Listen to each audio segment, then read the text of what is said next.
Salutations! Les iPhone 14 et 14 Pro auront très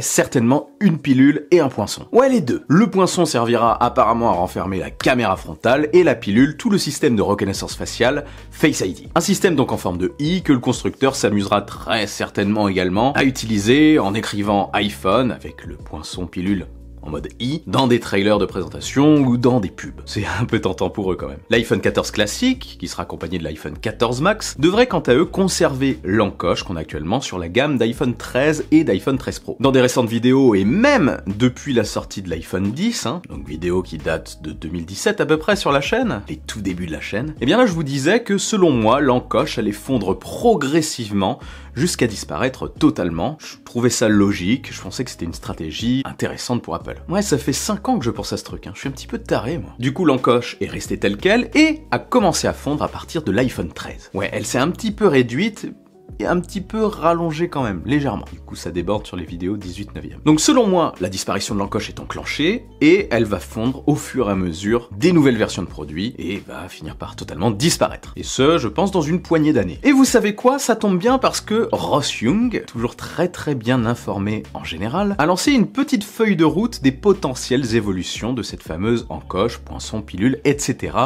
jusqu'à sa disparition. Et une chose est sûre, quand j'ai vu ça, je me suis dit que ça ressemblait énormément à ce que j'avais en tête également. Donc, ça me conforte clairement dans mon idée. Apple serait apparemment guidé, comme c'est souvent le cas, par l'évolution et l'optimisation des technologies, et n'opterait pour une disparition totale de ce poinçon pilule, de ce système sous l'écran, que lorsque cette technologie répondra aux exigences de la marque en termes de qualité, quoi. Je pense notamment à la qualité photo, mais aussi à la tâche que ça peut laisser aujourd'hui sur une dalle OLED. Pour que ce soit acceptable pour Apple, il faut qu'il n'y ait aucune perte d'image, ni aucune perte au niveau de l'écran. Il faut que ce soit totalement invisible. Au passage, en plus d'avoir un système de poinçon pilule sur les nouveaux iPhone 14 Pro uniquement, les bordures de l'écran, enfin les bordures autour de l'écran fondraient aussi. On peut donc très bien imaginer qu'à chaque fonte progressive, les bordures fondront également. En gros, que plus ça fondra en haut, plus le tour de l'écran suivra, et on peut donc imaginer aussi que ça finira par être totalement plein écran, sans poinçon, sans pilule et sans tour. C'est bien beau tout ça, mais quand? Déjà, comme je le disais cette année, en septembre 2022, on aura le droit à l'iPhone 14 et l'iPhone 14 Max avec toujours l'encoche des iPhone 13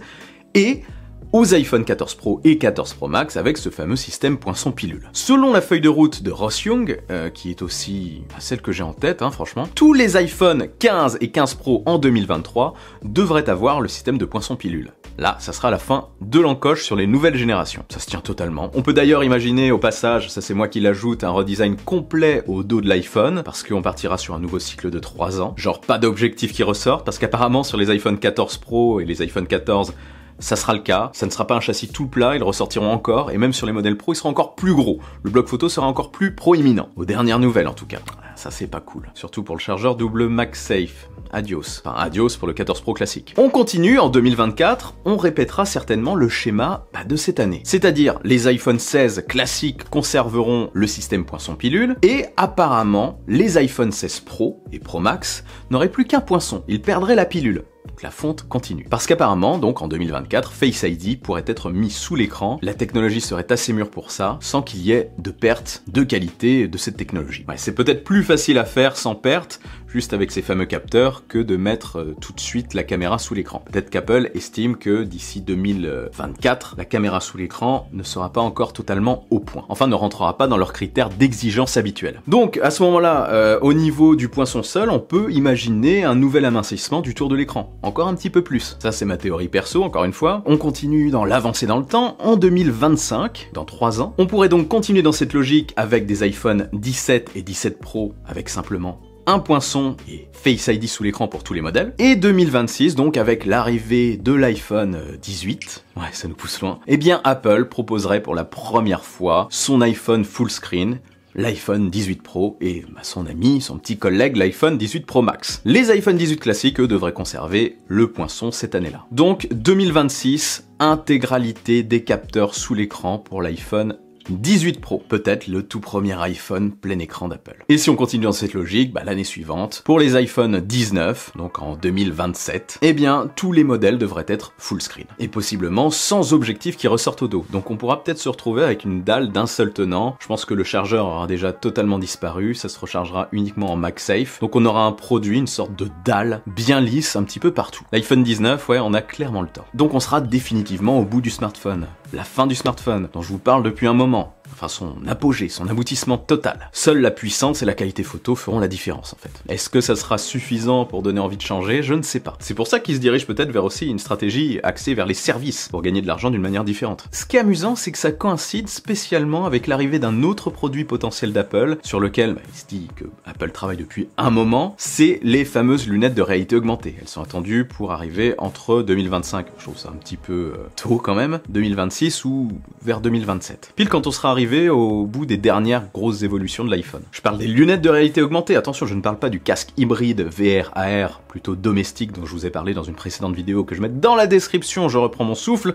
Non, ici je parle des lunettes AR, un accessoire exclusivement réalité augmentée, donc mettre du virtuel dans notre monde réel, à travers des verres. Un produit qui pourrait être, selon moi, d'ailleurs couplé à des AirPods et une Apple Watch pour se suffire à lui-même. Enfin, pour créer une sorte de combo qui pourrait éventuellement remplacer un iPhone, pour laisser cette possibilité de se libérer progressivement du smartphone, je pense. Bref, on a vraiment le temps de voir tout ça évoluer, mais pour moi on est quand même au bout de l'évolution des smartphones depuis un moment, ça stagne, hein, et une chose est sûre, une nouvelle phase se profile, clairement. Sincèrement, vous voyez vous, les évolutions technologiques stagner indéfiniment comme ça? Nous faire avoir un iPhone, un smartphone classique, une dalle, pendant 10, 20, 30 ans comme ça? Toute notre vie? En gros, en 2027 c'est terminé? À part la qualité photo et la puissance? Sincèrement, j'y crois pas. Mais vous, dites-moi ce que vous en pensez en commentaire, ça m'intéresse. Juste au passage, le point sans pilule me fait un petit peu peur parce que je trouve qu'il est plus bas que l'encoche. L'encoche des iPhone 13 d'ailleurs, qui dépasse un petit peu sur les vidéos 18/9e. Donc, le point sans pilule, est-ce que ça sera la fin du 18/9e avant le retour de ce format sur les iPhones qui n'auront plus du tout ni de poinçon ni de pilule? Perso, je suis revenu au format 16/9e aussi par rapport à ça, mais surtout parce que j'ai plus d'audience maintenant qui provient de la télé, des ordinateurs et des tablettes, et un 18/9e, c'était un petit peu trop allongé, ça fait trop de bandes noires